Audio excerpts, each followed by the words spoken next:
Standing out from your competition is very crucial. But how do you create a brand that not only gets noticed but also resonates with your target customer? The answer lies in understanding and cultivating your brand identity, a unique essence that defines who you are, what you stand for, how you communicate, what do you want to communicate, what do you want people to feel when they are interacting with your company. So it's much more than just a fancy logo or a catchy tagline. Welcome back to my channel, everyone. This is Sonia, your companion and host on Thinking Out Loud Thursdays. Yet again, I'm bringing to you another topic which is on brand identity, what it means, how do you build your brand identity, what are the basics that you need to keep in mind. So today we're going to be talking a lot on brand identity. Stay tuned with me till the end of the video if you really want to know about brand identity. But before we get started, please consider subscribing to my channel as it's a big motivator for me to keep on doing this work, to keep on bringing such meaningful episodes for all of you. So grab your cups of coffee and let's get started. Imagine a room that is filled with people. There are ocean of faces that you see around. There are forgettable greetings that you keep listening, or people are greeting you, or you hear people greeting other people. But there's one person in the room who's radiating confidence.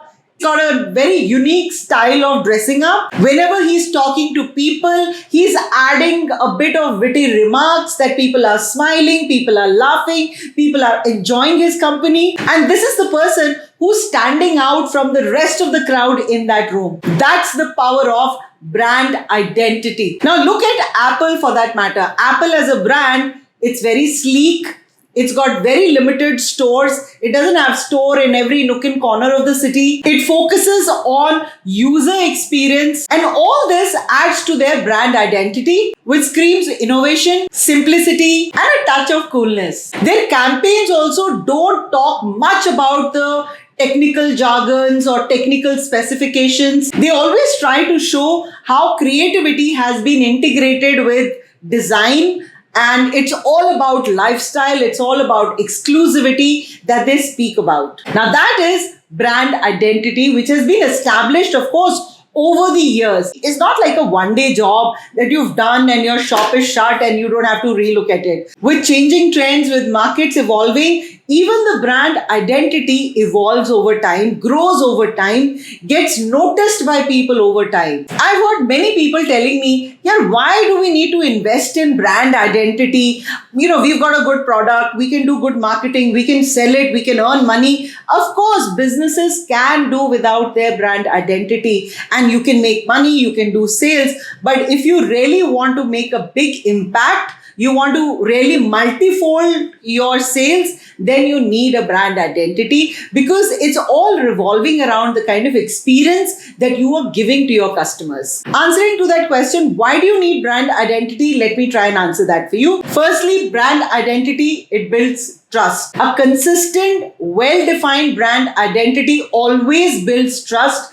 in consumers' mind. Look at brands like Apple, Tata. They all stand for trust. People who have experience, people who have used their products and services, they know that tomorrow, if this brand is bringing in any other product or service, it will have all the parameters in place, quality in check, experience will be in check, everything will be as per the experience that they've been facing from that particular brand. So, of course, when you have a very strong brand identity, it actually builds a lot of trust for the company. And in the long run, you don't have to spend a lot of money to basically do your sales, because once your name has been established in the market, then all people do is they trust you, and whatever products that you're bringing in the market tomorrow, they will not doubt your intentions, or they will not doubt the quality of your product and service. Next is emotional connection, because this goes beyond the functionality of any product or service that you're bringing into the market. Take the same example of Apple. Now, Apple does not just sell computers, they sell lifestyle. they sell exclusivity, they sell innovation. So it's all about the emotional bond that your target customers are forming with your brand. You are differentiated from the other brands which are available in the market. Customers will be able to pinpoint when they look at your brand, which is your identity, maybe your logo, maybe your tagline, maybe your the way you have used the colors or the design all around you, the fonts that you've used. With that, the customers will look at your brand and say, okay, fine, this is the brand that I need to go with because it's trustworthy, I'm connected with this brand. So it helps you differentiate yourself with the other brands that are available in the market. And with this, you're building loyalty with your target customer. When your customers connect with your brand at an emotional level, that's when they become your loyal advocates. They become your brand voice. They start speaking on your behalf to their friends, families, neighbors, colleagues, everywhere. Take the case of Harley Davidson. Now, they are not bike manufacturers. If you look at, they're not just a medium of transport, but they build communities together, communities of brotherhood and sisterhood. So people who own Harley Davidson, they are very different from the people who are driving normal bikes on the road. Now you must be wondering, okay, fine, brand identity is important. We should invest into it. But how do I go about it? Well, hold on. Let me share a few things with you. Firstly, know your why. What is your mission? What is your purpose? What values are driving your decisions? Understanding your why is the foundation on which your brand resonates with your customers, with the outside world. So once you've understood your why, you need to then define your target customer.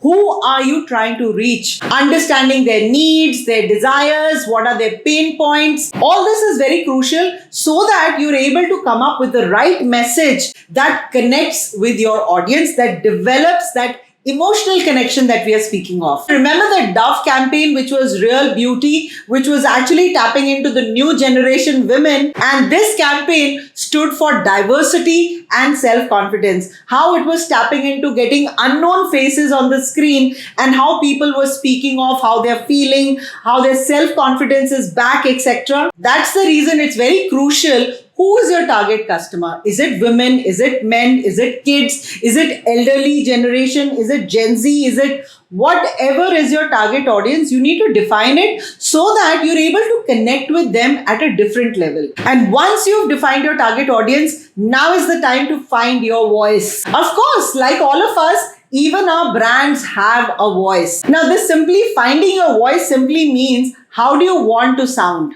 Or how do you want to come across to other people? Do you want to be known as playful, authoritative, sophisticated, serious, approachable? Like M&M is an approachable brand, whereas Rolex is a sophisticated brand. Because the moment we look at those brands, we know whether they're approachable, they are playful, they are sophisticated.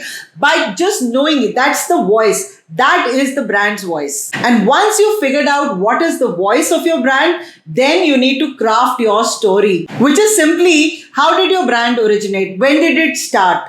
Who all started it? Why did you start it? What values the brand had? Kind of impact that your brand wants to make. And once you've already crafted your story, now is the time to start visualizing your brand, which is and this is a very, very crucial step. I've seen many companies when they've already done everything right, this is where they go wrong because you are not seen in a very consistent manner all across on all platforms. So it's very, very crucial for you to be seen as one identity across all platforms, be it your website, landing pages, your print ad you're giving, you are doing mailers, you're distributing pamphlets to people, you're participating in an exhibition, or you're putting up a stall somewhere, or you have a store. So how are you doing the interiors of your store? All this is part of your visual identity of your brand, and this you can only achieve when you start visualizing